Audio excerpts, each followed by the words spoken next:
Now we're going to talk about the different types of muscle tissue. And there are three subtypes of muscle tissue. So the first one is skeletal muscle.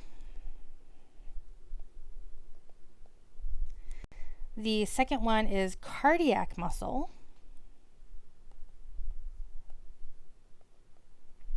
And the third one is smooth muscle.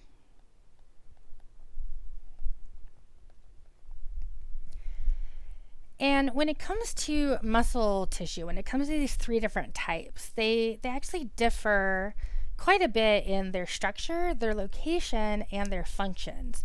But kind of the overall function of muscle tissue is movement.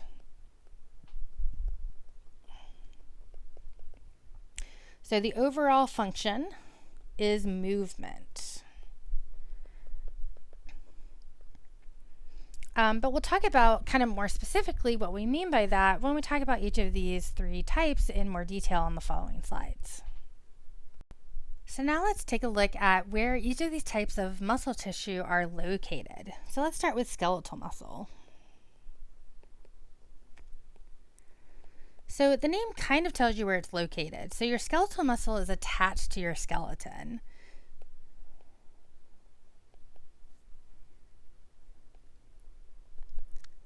Which are your bones. The skeletal muscles can also sometimes be attached to the skin. So for example, when you're making facial expressions, like when you smile, it's actually a skeletal muscle that is kind of like pulling on the skin in your cheeks in order to pull it up into a smile. So one end is always attached to a bone, but sometimes it's also attached to skin. So we'll say attached to skeleton and sometimes skin. For cardiac muscle, the only place we find cardiac muscle is in the heart.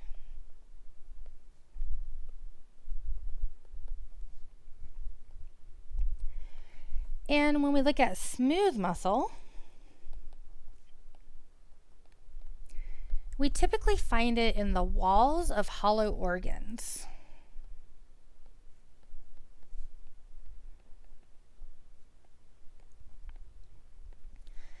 So some examples of these hollow organs are going to be things like the digestive tract and the urinary tract and the respiratory tract and the reproductive tract.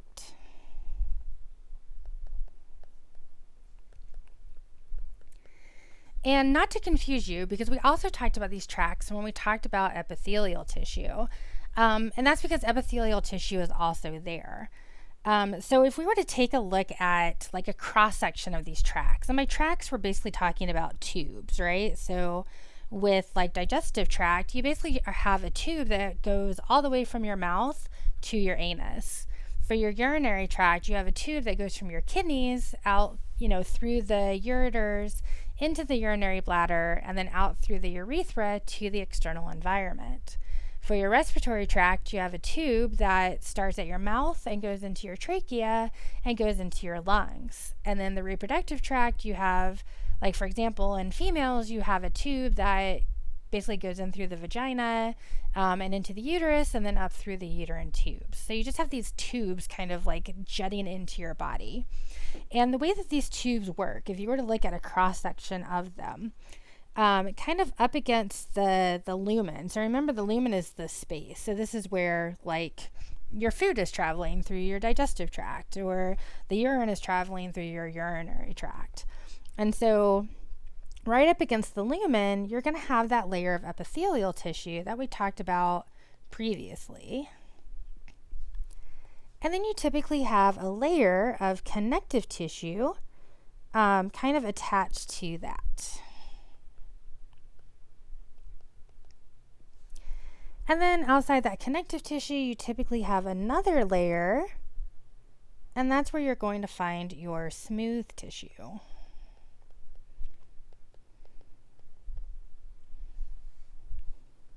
So now let's take a look at the functions of the different types of muscle tissue. So once again, we'll start with skeletal tissue or skeletal muscle tissue. And the main function, if you will, is to move the skeleton. So it's to move either the entire body or to move your limbs around. So that's kind of the primary function of skeletal muscle tissue, but it does have some secondary functions as well. So for example, things like facial expressions.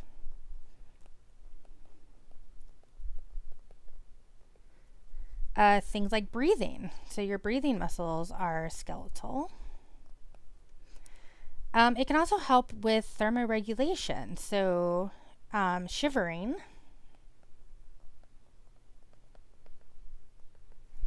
Shivering helps to increase your body temperature because your muscle cells are making ATP and using ATP. And remember that during energy conversions, heat gets released as a byproduct. And so shivering is just kind of like an involuntary contraction of your skeletal muscle in order to produce heat as a byproduct to help warm you up. Your skeletal muscle can also serve for protection. So for example, your abdominal muscles protect your digestive organs. So those are the main functions of skeletal muscle. Now for cardiac muscle, remember that cardiac muscle is located in the heart. And so its function is to contract to pump blood throughout your cardiovascular system.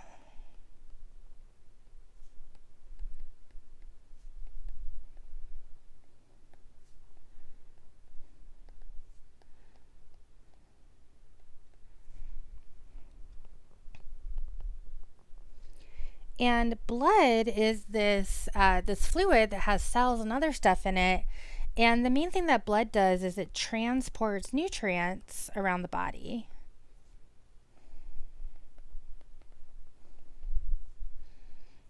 All right, and we'll talk about blood a little bit more in detail later on, because blood itself is actually technically a type of connective tissue.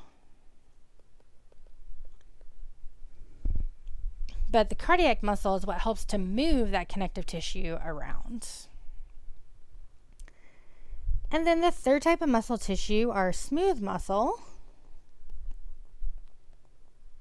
Its primary function is to move materials through hollow organs.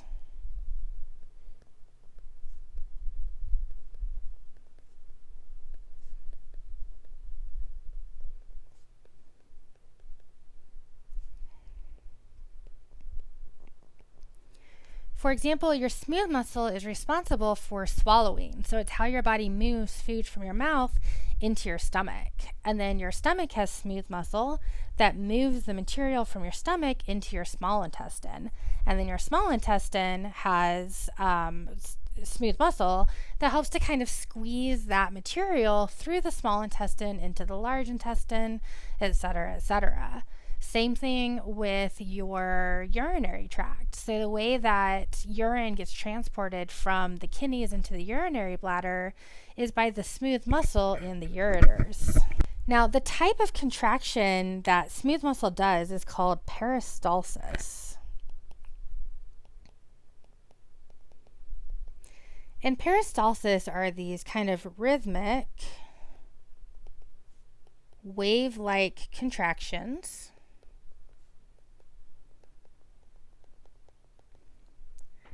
that help to push material in one direction.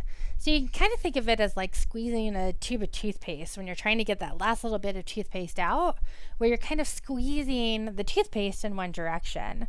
Well, that's how smooth muscle works in these hollow organs, is it helps to kind of squeeze the material in one direction to move it from one part of the body to another. Another thing that I should mention here is whether these functions happen voluntarily or involuntarily. So skeletal muscle contractions are, for the most part, voluntary. And what that means is that we can consciously control whether we contract these muscles or not. So for example, if I want to flex my arm to show off my massive biceps, I can do that consciously and I can make that happen. I can also prevent that from happening. If I don't want to flex my arm, I can not flex my arm. Now, there are some exceptions to that rule. For example, the thermoregulation, so shivering itself, is actually involuntary. And the breathing muscles are kind of interesting because you can control your breathing muscles. So you can control them voluntarily, but they can also contract involuntarily. So you don't have to think about breathing. So the breathing muscles are kind of weird because you can override the involuntary nature of it voluntarily, but like when you fall asleep, you don't die because your breathing muscles will still keep working even without you voluntarily moving them. But for the most part, skeletal muscle is voluntary in nature. Now, cardiac muscle and smooth muscle are both involuntary.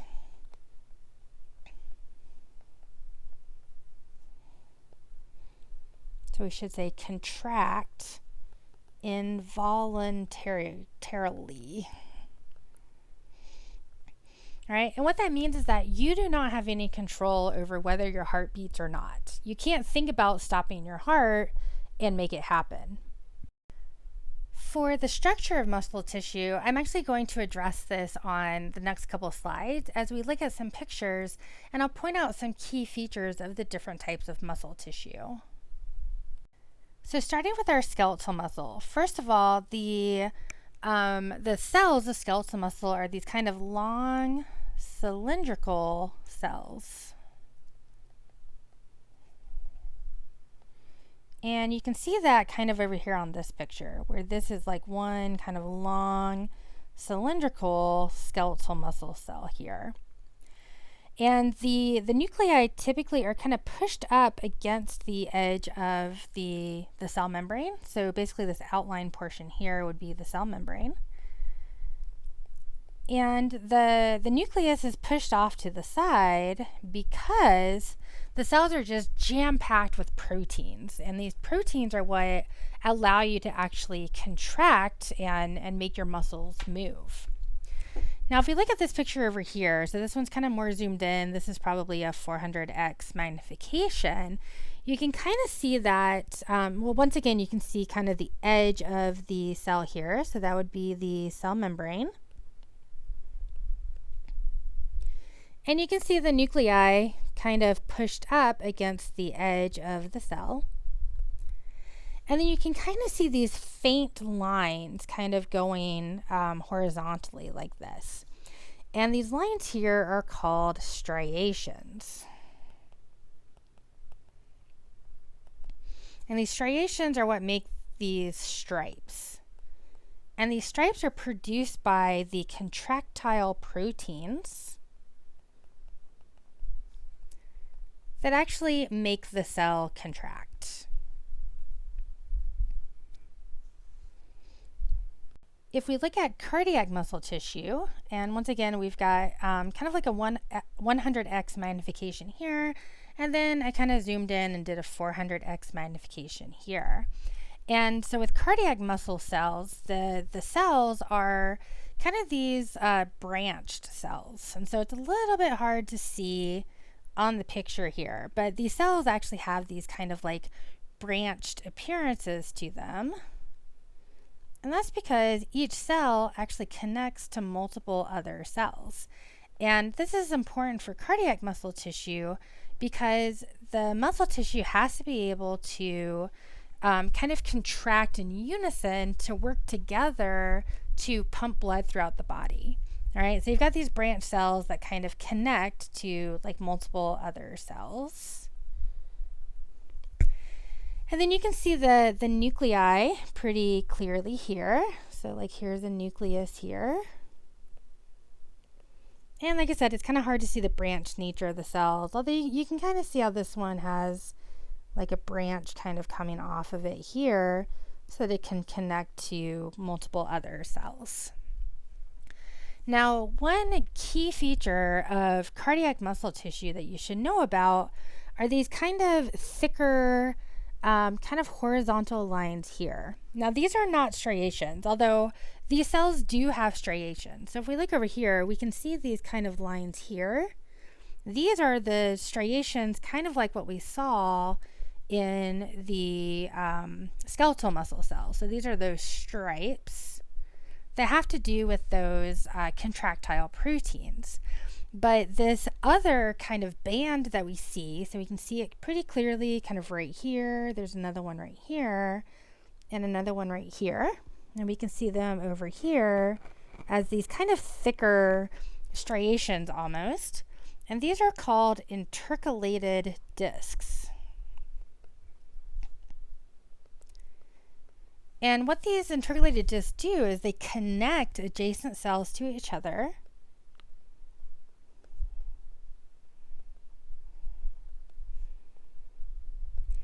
And they allow the adjacent cells to communicate. So they connect adjacent cells and allow cells to quickly communicate with each other. Now this is important because once again I mentioned that these cells need to be able to contract in unison so that they can work together to pump the blood throughout your body. Because a single cell doesn't have a lot of force. A single cell isn't going to be able to move the blood all the way up to the top of your head. But if you've got, potentially millions of these cells all contracting at the same time, the collective force is strong enough to push that blood through your blood vessels. And so these intercalated discs help to hold the cells together so that they don't shred apart during that force. It also allows the adjacent cells to communicate so that they can contract together at the same time.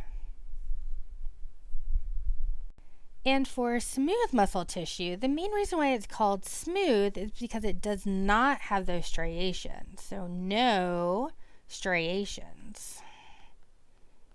Remember, those striations are the stripes. So it does not have that striped appearance like we saw in skeletal muscle and cardiac muscle. And so once again, we can kind of see these like dark circles here. These little dark spots are going to be the nucleus of these smooth muscle cells. And then the cells themselves are kind of these long, they call it fusiform. So long fusiform cells, which basically means they look like a deflated football. So these cells kind of take on this kind of long, tapered appearance with a nucleus inside. And so you can kind of see, if you use your imagination, you can kind of see that like here, and then you've got your nucleus in the middle here. And then you just have a whole bunch of those that are kind of stacked on top of each other and connected to each other.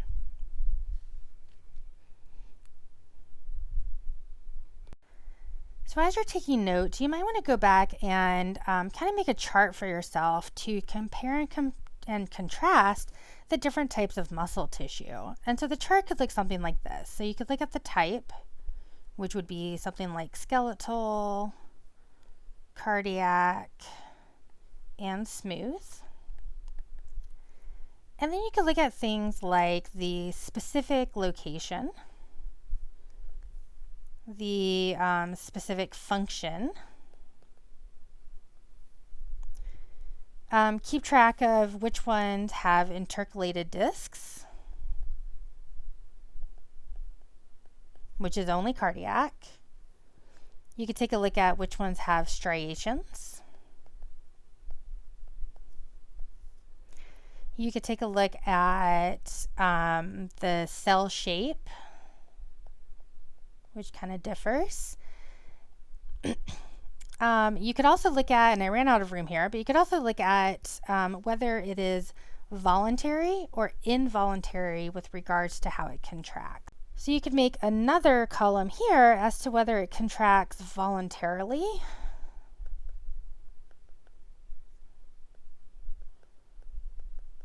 or involuntarily.